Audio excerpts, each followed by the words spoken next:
Bang John mempunyai warna di mana perubahan wajah keperawatan itu kelihatannya Bang John punya andil ketika meletakkan satu fondasi yang namanya AGD 118. Ya, sehingga kita tahu, semua juga tahu di mana-mana sekarang sudah tersebar tentang AGD, apalagi menjadi PPGD itu standarisasi. Kalau nggak salah Bang John ya, bahwa standar perawat tuh harus punya sertifikasi PPGD ketika dinas di GD ya Bang ya. Ya. Ya. Ya begitu. Jadi warnanya yang ingin saya sampaikan di sini bahwa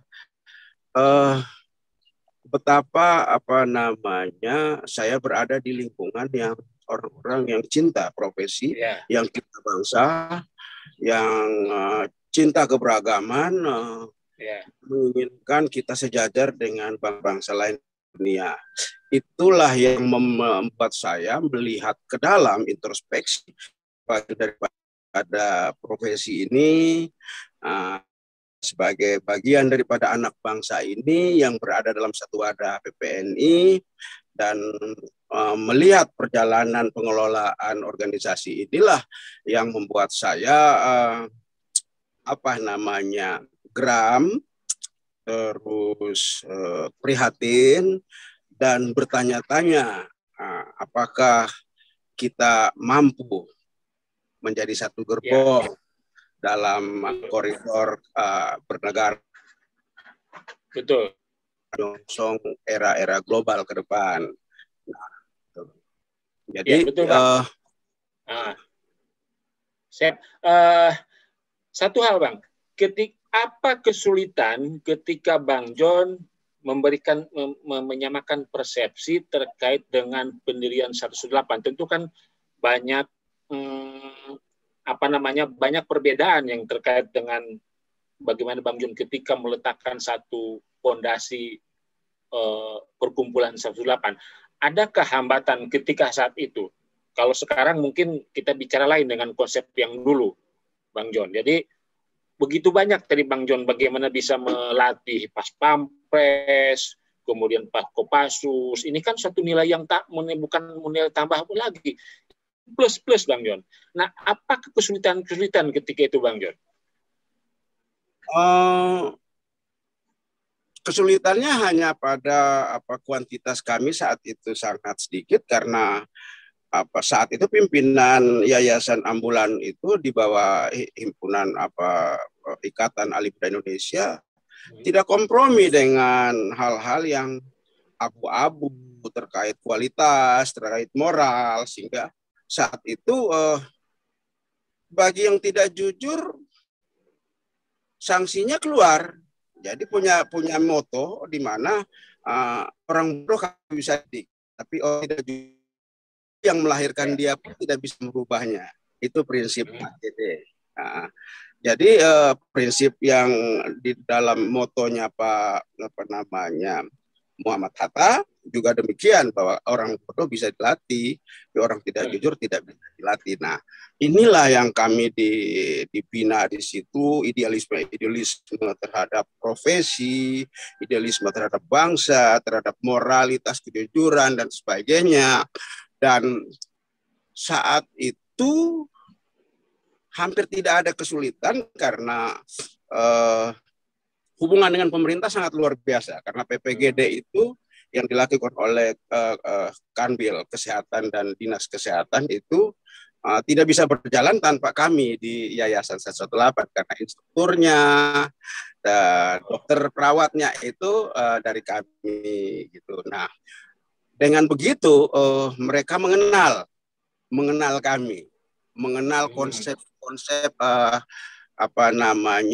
konsep masa depannya untuk pelayanan kesehatan, SDM dan sebagainya, sehingga kami tidak memiliki kesulitan di saat kami mengajukan konsep-konsep untuk menjadi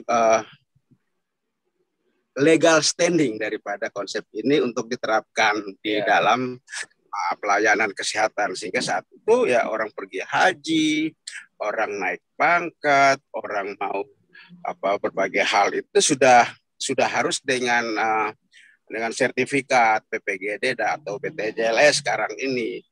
Nah, itulah yang mengantarkan kami dikenal baik oleh pemerintah, oleh lembaga-lembaga lain, sehingga saat kami mengusulkan berbagai konsep program untuk skala nasional, tidak sulit gitu, tidak sulit dan cepat sekali direspon sampai tingkat kepresidenan, sehingga saat tahun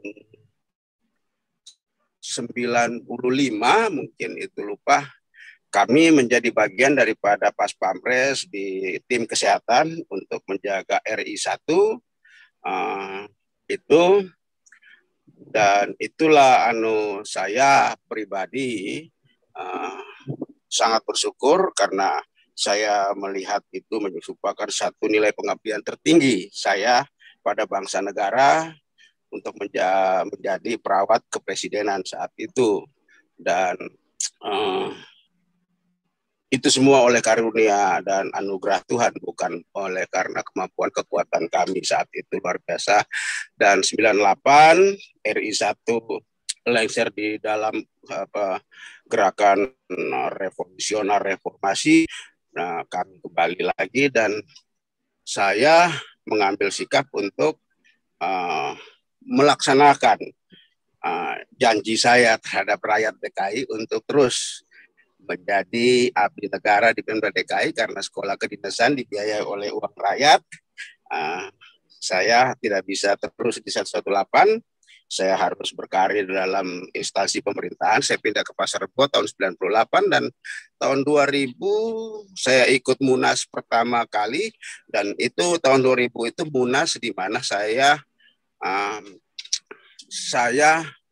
sebut sebagai reformasi PPNI kedua, karena yang pertama 74 itu fusi, di mana kelompok-kelompok perawat itu menjadi satu, menjadi PPNI, terus dipimpin oleh SDM yang saat itu memang belum ada perkembangan ilmu keperawatan, terus pendidikan tinggi keperawatan juga akper paling tinggi dan masih ini jarang gitu, dan dipimpin oleh teman-teman perawat yang terus berkarir di jalur pendidikan kesehatan menjadi sarjana kesehatan masyarakat dan lain-lain. Dan kami bersyukur, terima kasih pada mereka, dan mereka lah yang mengelola organisasi PPNI dari 74 sampai tahun 2000 itu. Yeah. Nah, di tahun 2000 hadirlah Dr. Akriani Hamid. Nah, dan saya saat itu sudah belajar, maksudnya belajar mengenal PPNI di DKI di bawah pimpin Dr. Prayetni. Gitu. Baik. Bang John, sebelum kita ke sosok yang lain, saya lebih cenderung membicarakan sosok Bang John saat itu. Jadi saya sangat tertarik dengan Bang John. Ya. Jadi kesulitan tentu saat itu tidak ada ya. Artinya bisa dijalani dengan begitu mudahnya karena memang koordinasinya, kemudian kerjasamanya, lalu saling hormat menghormati, jujur, dan tentu itu dibangun oleh kebersamaan dalam hal keperawatan. Jadi saya mau tekankan begini Pak Ketua, saya mau ini tekankan bahwa di PPNI itu ada struktur hubungan antar lembaga dan instansi. Nah, tidak bisa orang itu melakukan hubungan dan ada care, ada saling mengerti, ada saling mendukung kalau dia tidak mengenal. Ya. Nah, saat itu kami sudah dikenal gitu ya. Ya, justru itulah kuncinya ketika saat itu sosok Bang John memberikan satu warna sehingga penetrasi Bang John di lingkup itu menjadi diterima. Kira-kira ada berapa perawat waktu itu Bang John mendeklarasikan, ya istilahnya mendeklarasikan lah, kalau saya sering bicara mendeklarasikan momen 118 ya, boleh dikatakan seperti itu, karena saat itu mungkin baru perdana ya Bang John. Kira-kira ada berapa perawat sebetulnya satu yang mungkin boleh dikatakan secara alam tersaring menurut saya mungkin ya Bang? Tidak sampai 100 di Yayasan AGD itu tidak sampai 100, dan yang tidak sampai 100 itu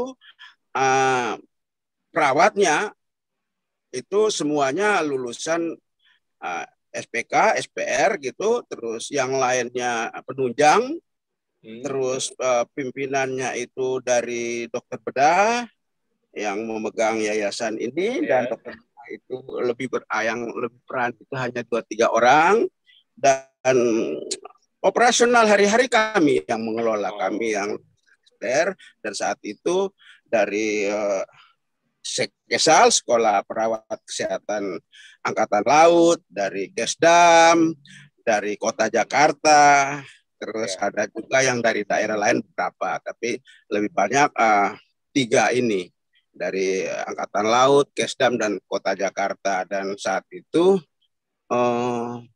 yang motornya itu tidak lebih dari 10 gitu. Tidak lebih 10 karena saat itu hanya 3 bidang di situ, ada operasional, yang di bawahnya ada logistik, terus ada diklat, dan ada bagian administrasi, hanya itu. Dan luar biasa di situ, dengan organisasi yang ramping itu dan SDM yang tidak sembarang, kami melaju dengan baik. AGD Sektor 8, dan sangat luar biasa. Saya terbentuk jadi perawat dengan karakter sekarang ini, itu adalah bekal yang saya terima di tempat di saat SPK 3 tahun bersama Bapak Kusmiadi, yang juga lulusan luar negeri, Belanda, Filipina, Thailand, terus Prof. Aryono juga demikian, dan mereka orang-orang yang wow, menurut saya luar biasa. Kalau tidak bagian mungkin setengah dewa kali saya bilang ya, orang-orang. Jadi saya lihat ada satu sosok tokoh yang panutan, saya lihat Pak Bang Jon ini, itu Pak Kusmiadi ya. Itu ya. Sebelum ke yang lain, karena beliau ini yang kemudian yang dia mendidik bagaimana menjadi orang yang kuat, bagaimana hidup di Jakarta ya.